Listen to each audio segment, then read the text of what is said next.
नमस्कार मंडळी, माझ्या यूट्यूब चॅनलवर तुम्हा सगळ्यांचं खूप खूप मनापासून स्वागत. तर मी आज करणार आहे मस्त असं पावटा आणि सोड्याचं मिक्स कालवण. एकदा माझ्या पद्धतीने हे कालवण करून तर पहा, तुम्हाला नक्की आवडेल. अशाच गावाकडच्या आणि छान छान रेसिपीजसाठी आपल्या यूट्यूब चॅनलला नक्की सबस्क्राईब करा.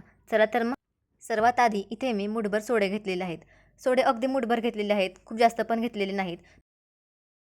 सोड्याचा जास्त वास येऊ नये तसेच सोडे छान स्वच्छ व्हावेत त्यासाठी मी इथे थोडंसं बाजरीचं पीठ घेतलेलं आहे आणि बाजरीच्या पिठामध्ये हे सोडे छान स्वच्छ करून घेत आहे.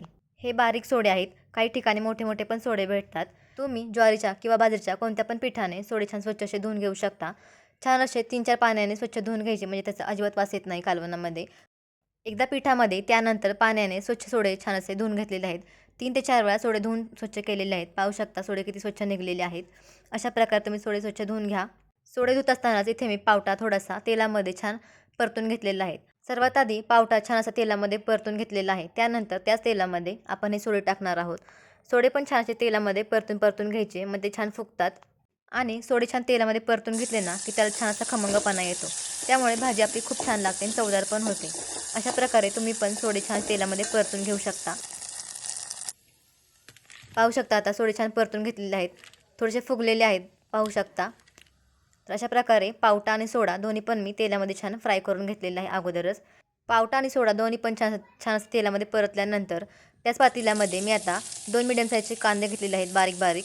ते छान असे बारीक चिरून घेतलेले आहेत. पाहू शकता. त्यांना छान असं गुलाबीसर कलर येईपर्यंत परतून घ्यायचं. कांदा छान असा परतला गेला की त्याच्यामध्ये इथे मी थोडंसं खोबरं घेतलेलं आहे. त्याच्यामध्ये आलं आणि लसूणच्या पाकळ्या घातलेल्या आहेत. ते छान वाटण केलेलं आहे. हे वाटण छान असं परतून घ्यायचं आहे. पाहू शकता तुम्ही. हे वाटण छान असं भाजून घ्यायचं. त्यानंतर थोडं साईडला करून मध्ये बरोबर 1 पळी तेल घातलेलं आहे. आता याच्यामध्ये आपण थोडीशी जिरी घालते, एकदम थोडी जिरी. त्यानंतर 1 चमचा काळा मसाला आपल्या घरातला, थोडीशी काश्मीरी मिर्च आणि हळद पावडर घातलेली आहे. आता हे छान तेलामध्ये भाजून घ्यायचं आहे आणि सोबतच 1 चमचा धना पावडर नक्की घाला. तुम्हाला जर का भाजी खूप झणझणीत किंवा तिखट हवी असेल तर तुम्ही या स्टेजला इथे 1 चमचा गरम मसाला पावडर आणि काळा तिखट थोडं जास्त वाढवलं तरी पण चालेल. खूप छान टेस्ट येते आणि भाजी खूप झणझणीत आणि तिखट होती. इथे मी तिखटाचं प्रमाण थोडं कमी केलेलं आहे. आता मसाले आणि छान वाटण असं मस्त असं परतून घेतलेलं आहे. याला थोडं 2 मिनटं तेल सुटेपर्यंत छान परतून घेऊया. आता इथे मी थोडीशी कोथिंबीर टाकत आहे. कोथिंबीर टाकून याला छान असं परतून घेऊया 1 मिनिटपर्यंत. छान असं परतल्यानंतर आपण जे पावटे आणि सोडा छान तेलामध्ये भाजून घेतला होता तो आता इथे याच्यामध्ये घालायचा आहे आणि पावटा आणि सोडा छान असा मिक्स करून घ्यायचा आहे. छान त्याला परतून परतून घ्यायचा म्हणजे तो मस्त असं मसाल्यामध्ये छान असं भाजला जातो. पाहू शकता अशा प्रकारे तुम्ही छान भाजून मस्तपैकी मसाला तयार करू शकता. तुम्हाला जर का ग्रेव्ही टाईप करायचं असेल तर तुम्ही थोडंसं पाणी टाकायचं आणि छान अशी ग्रेव्ही तयार होते. आता इथे थोडं पाणी टाकलेलं आहे मी आणि याला थोडंसं अजून 2 मिनटं छान परतून घेत आहे. इथे मी 1 चमचा धना पावडर टाकलेली आहे.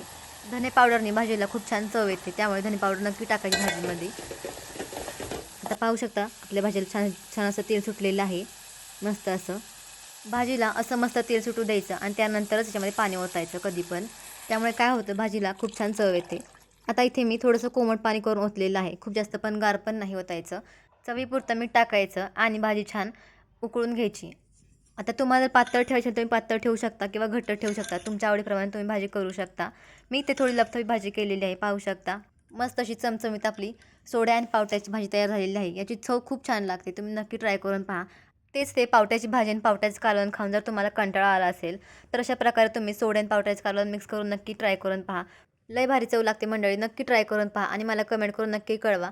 भेटूया पुन्हा मस्त अशा नवीन व्हिडिओसोबत. तोपर्यंत आपल्या चॅनलला सबस्क्राईब करून नक्की ठेवा म्हणजे तुम्हाला प्रत्येक व्हिडिओ पाहायला भेटत जाईल. व्हिडिओ आवडला तर लाईक नक्की करा.